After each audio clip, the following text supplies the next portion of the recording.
Hey there, my name is Benjamin, CEO and founder here at Wholesalers, and in this video, I'm going to be showing you exactly how we hire acquisition managers to help our clients close $100,000 per month or more within their wholesaling business. With that said, let's dive straight in. So from my personal experience working with over 200 plus real estate investors over the last 4 years, I've noticed that they could solo their way up, become a one-man show all the way up to about 4 to 5 deals per month, and then they tap out, right? They then become the constraint because now they don't have time to do anything else, right? So because of that, we try to hire acquisition managers to take things off their plate. That way they can focus on things like dispo, transaction coordinating, hiring, recruiting, things of that sort, right? So at the stage of their company where they're doing a consistent 4 to 5 deals per month, we encourage our clients to hire an acquisition manager in order to delegate, like I said, the front end acquisition so they can create and dial in their back end dispo processes as well as transaction coordination, right? But I do want to mention, building an acquisitions team or a sales team is not an easy task, right? I myself have failed multiple times. Our clients have failed dozens of times. So this video is to share with you what not to do, right? That way you can get the reward without the scar, right? And like I said in this video, we want to be sharing with you exactly how we build high performance acquisitions team to get our clients off of the phones and focus on higher leverage tasks within the business, right? So here's what we're going to be covering. When is it the right time to hire an acquisition manager? The full breakdown of what I consider the talent acquisition funnel. So we're going to go over how we generate highly qualified applicants through our creative as well as our messaging, how we vet, qualify, interview them, as well as spot A players. And finally, how we properly onboard, ramp, and ongoing management to ensure peak performance and minimize team turnover. And if you don't know what team turnover is, it's basically when your team quits on you, right? So we don't want that. So we'll be going over how to make sure that doesn't happen. In addition to that, I want to mention that all it takes is one right hire to exponentially blow up your company, right? I've seen it in my business. I've seen it in dozens of our clients' businesses where they'll hire a bunch of, let's just call them what they are, bad acquisition managers who can't close an open door. And then they bring on the right guy. And not only are they providing guidance and showing the founder how to properly, how they want to be coached, how they want to be managed, but train everybody else on the team and those that come on in the future. So to me, that's a real A player. So let's go ahead and dive in. I created a little flow chart here to break it down. So the first step before doing anything, especially running ads or making your Facebook posting or Instagram posting to hire, what we like to do for our clients is we want to clearly identify the roles, responsibilities for this opportunity, for this position, right?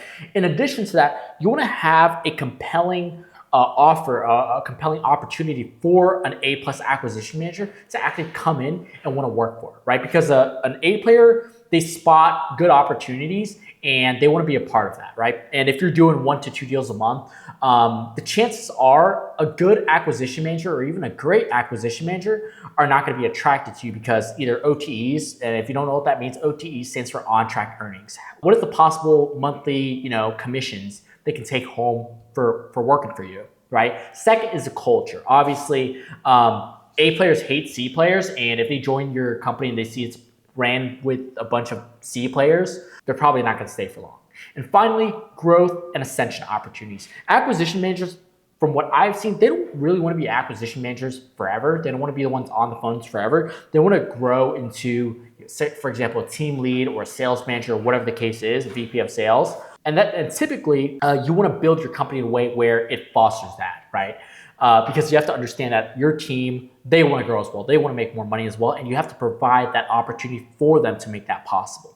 So for example, for us, what we have here is pretty much like a hiring criteria / job description that we can use to really understand or we can share with our candidates to see what they'll be doing on a daily basis, right? So take this, pause it, get some ideas out of it. But yeah, going over it, we go through the responsibilities, qualifications / work location, designation of the position, recommended compensation. You can have your own compensation plan, whatever it is. Typically, it's a percentage of every deal, and you can set a base salary at maybe $1,500 or even $3,000 is what I've seen, and then a percentage of every deal. And then you can have other bonuses once they hit, a specific number of contracts or a specific number of closed deals. You can increase the percentage per deal, a percentage or commission percentage, basically. And that's what we find works best because it motivates our sales team to close more deals so they can get to that next threshold in commissions. Next, we have qualifying characteristics. So these are the ones that we look for. You can't really ask questions. You really get the vibe, and this comes through experience, right? So that's what we have for the hiring criteria / roles and responsibilities. From there, goes out to applicant generation, right? So I have 3 here, or 2 here, or 1 here technically. But a big strategy that we've also used is simply asking our network, right? And here's what I mean by that. One of the best strategies I've noticed when it comes to hiring an acquisitions team is just asking other people, asking other A players, asking other amazing acquisition managers who you may know or who works at a bigger company.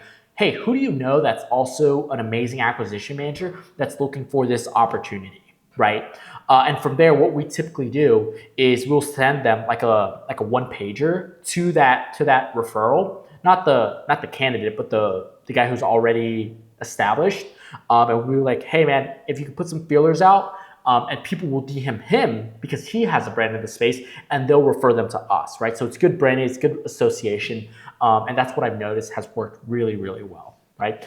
But our primary strategy, what we do is we run Facebook or TikTok ads, and I'll show you what the ads look like right now, and you can model this and run it yourself. And in addition to that, I'll show you the entire funnel. So it's a simple, I don't know if I can put on captions here, and you can just read it real quick.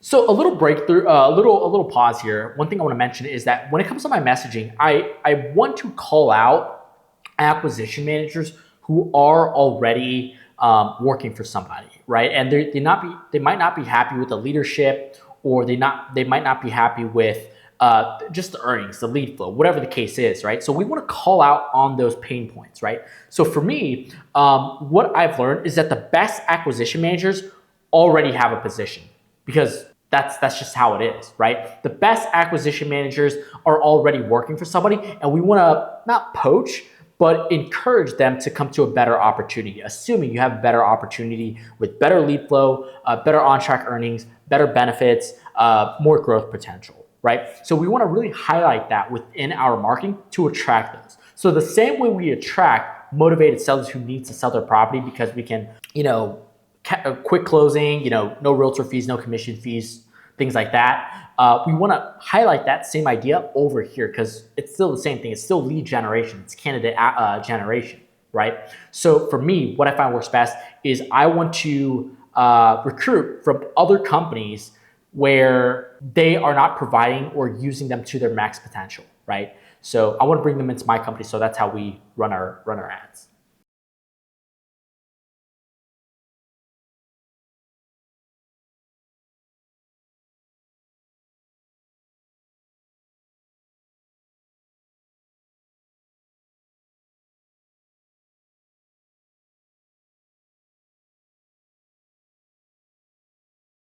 So this ad is really simple. Like I said, the first beginning is really calling out the people that we want to attract. The second part is talking about pain points they may be running into and our growth opportunities here at our company. And then the final is really the call to action. Hey, fill out the short application that I'm going to go over right now. If this is an example of our hiring funnel. This is not the ones we use for our clients because I'm not going to share that, obviously. But I'll share one like ours and some of the questions you can have in order to sort of model. Hey, hope you're enjoying this video. By the way, if you're a virtual wholesaler who's closing 2 or more deals per month and you're looking to scale with the exact inbound marketing systems that we use to generate 4, 5, or even 10x return on their ad spends with Facebook or PPC, click the link in the description or in the comments to schedule a call with either me or a member of my team, and I'd love to show you exactly how we can help. With that said, back to the video. So from here, what you can do is, one of the first questions I like to ask instantly is contact information. Name, email, phone number, things like that. I leave this here simply as a simple qualifier, like, hey, this is not just we're not like every other company where we're just trying to get your information, give you a shitty opportunity, overpromise on-track earnings, and you come on and there's no lead flow, right? So that's something we're definitely not trying to do. So I just have this, I don't know, I just like it. Typically here, switch it, right? So for me, I run a high ticket offer. We run a marketing agency, obviously. So you can have your, hey, do you have experience being an acquisition manager for another wholesaling company, right? And then you put real estate, if you want to bring on agents because they have sales experience, things like that right here. Another tip that I would add is that I've noticed it's good to have somebody that's already experienced, but if you're a bit of a newer company, this is your first time hiring, you can also look for ex-athletes. Former military is what I've seen other companies bring on, and works pretty well, right? So do you have experience, yes or no? If it's no, it's not a final, but for us at least, because we're a bit more established and some of our clients are more established, what we do for them is we set up conditional logic, right? So what that means is, if you can see right here, if somebody clicks no, you don't have experience, I genuinely just don't care. Like, hey, we're probably not the right fit for each other. I just automatically disqualify them right then and there, right? I don't really care if they fill out the rest of the form. I just disqualify them right away. So there's mixed opinions on that. This is just what I do. This is what we recommend to our clients if we do for our clients. So do whatever you want or whatever you think would work best for you, right? So I click yes. How long have you been an acquisition manager, right? 2 years. Here you can ask a little bit of details about the company. For example, you can ask, tell me about your experience as an acquisition manager for companies in the past, right? And you just have them right here. At your last sales role, how many deals or how many contracts would you lock up on a monthly basis?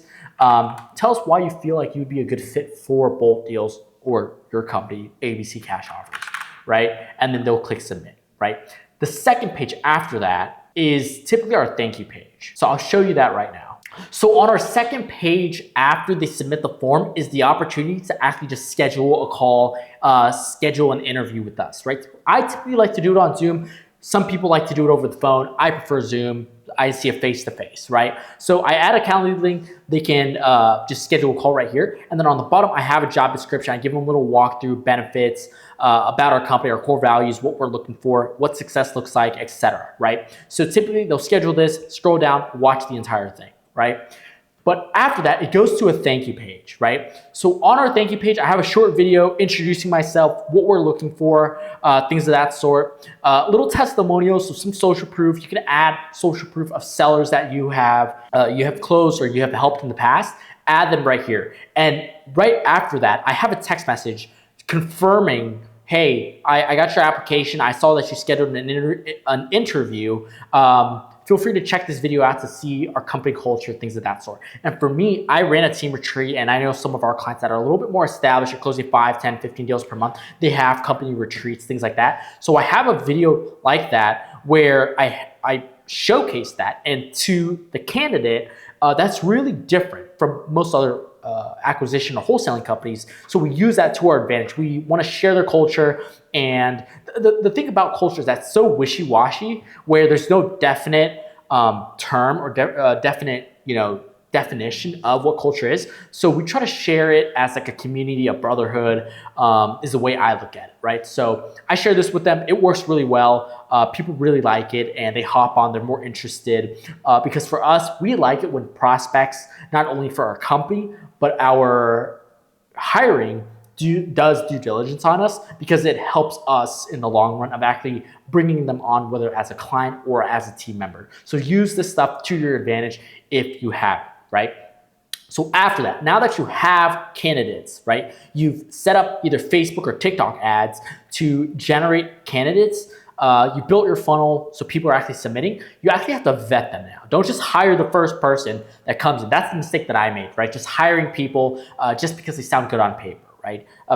To me, a resume doesn't really mean anything. It's really how you carry yourself, how you're selling yourself to us, and why you believe you can actually help us scale the company, right? Because it's a two-way sales conversation. You are going to the candidate and you're selling them on why they should work for you and why they should help you scale your company, help you achieve your goals, and you should the same thing vice versa, right? You should be going to the candidate and it's like, hey man, so your goal is to make $100,000 a year, buy a new car, go chill, or take 2 vacations twice a year, right?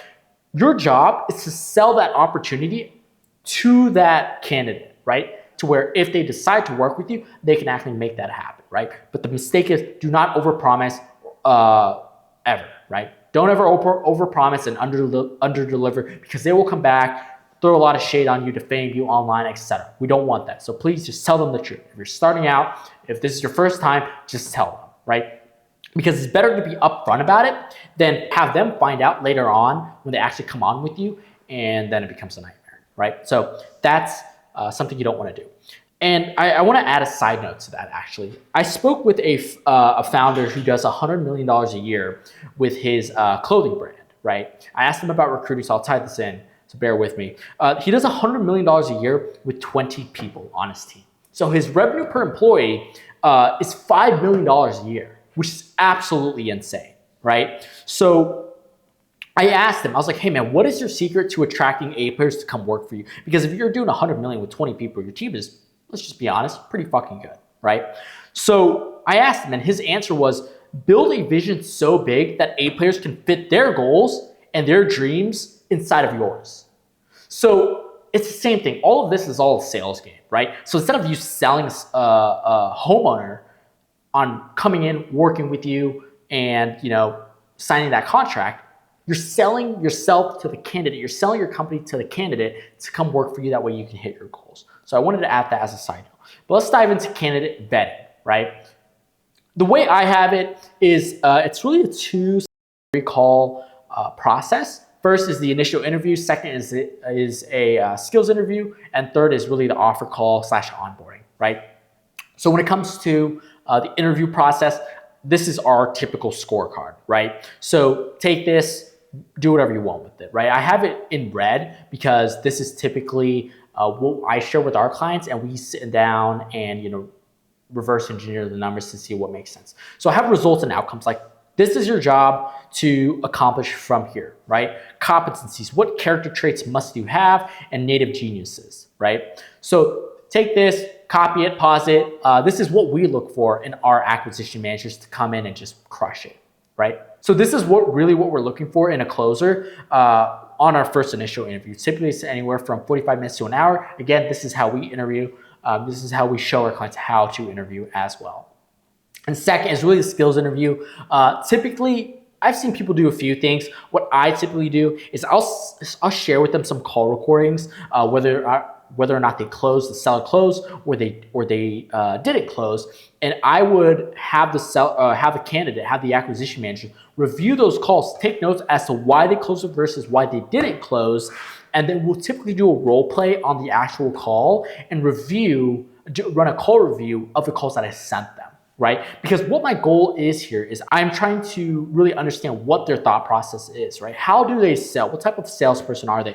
Are they a hard closer, sort of a bully? Or are they more like passive, try to go through that objectionless closing? And the goal here, in addition to that, is also to see how they take feedback, right? Because if they're not able to take feedback, not able to be coached, to me, that's really just an automatic DQ or disqualification, and I would not just bring them on. I just wouldn't bring them on, right?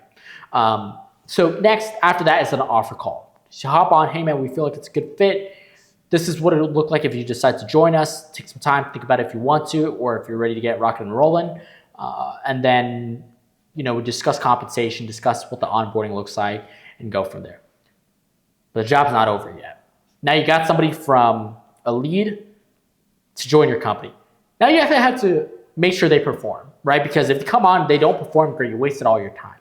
So for us, we have a 15-day onboarding period, and it's different for every single company, right? For us, first 2 days is contracts, KPI trackers, getting them on tech. Second is really understanding the sales process, things like that. From 3 to 7 is where the magic really happens. For us, typically, we let them shadow the top acquisition manager, or if you don't have another acquisition manager right now, have them shadow you, right? Have them just hop on Zoom the entire day and just rip through dials, rip through appointments, etc., right? If it's in person, have them join you as a partner, whatever the case is, right? And then after every appointment or every seller meetup, whatever you want to call it, have them sit down with them and talk to them through the entire process, right? What do they think you could have done better, right? And just walk through that entire process, and you're almost serving as a mentor to them throughout the sales process, right? Because if you pour into your team, you build the people build the business. So this is the onboarding of any new team member is always the hardest. So we want to prioritize that, right? Lots of role play and call reviews. That's the magic. After that, it comes down to reps, right? Once the acquisition manager feels like they're good to go, they're ready to hop on the calls, they feel comfortable, and they will tell you, right? And after you give them a sample size of 5 to 10 or whatever, they'll tell you, hey man, I think I need a little bit more training, or hey man, I'm ready to get rocking and rolling. Just add fuel to the fire here. Just waterfall everything, right? So from there, it's just ongoing management. Every single day, call reviews, role play. Call reviews, role play. Just stay consistent with that. And that's pretty much it, right? When it comes to onboarding and management. Another thing I want to add on to that is don't forget to give them a break. Here's what we do, right? Our sales team, and sometimes our client sales team, they work 6 days a week, 5 to 6 days a week. Most of the time they're money hungry, they're money motivated, and we don't want to cap them, right? Because if they're making us money and they're making money and they're happy, we're happy, we all win, right? But what I like to do is just one day randomly, right? If you feel like energy's a little off, right? If you feel like energy's off for a day or two, I don't want to say remove all the calls from the calendar, but just give them a day off, right? It could be a Wednesday or Thursday. Go give them $100. Go get them a massage, buy them lunch, whatever the case is, to have them reset, right? Because one thing we do not want is burnout. Burnout is very bad. We do not want that. So we have our ways of what to do to prevent burnout as an acquisition manager when you're on a dry streak, whatever the case is. So that's something that you really have to prioritize. What I've noticed is after 3 months of just heavy grinding, an acquisition manager will burn out. So you got to give them a few days off. So I haven't really seen a way around it, but for us, we just give them a break, give them 2 to 3 days off, and typically you'll have another person, or you step back in yourself. As a founder, you should never be afraid of stepping back into your company, right? Getting back into the trenches. So that's what we typically do. Going back, that's our entire process as to how we hire, ramp, or how we hire, interview, vet, onboard, and manage acquisition managers to actually make sure they perform. So again, that's really all I have for this video. If you got value out of it, please don't forget to like, comment, subscribe. And there should also be a video right here where we break down how we scale one of our clients, Chris, from $0 to $214,000 per month in just 6 weeks. So if you got value out of this one, I'm very certain you're gonna like that next one. Again, my name is Benjamin, a CEO and founder here at Bolt Deals, and I will see you in the next video. Have a good rest of your day. Bye-bye.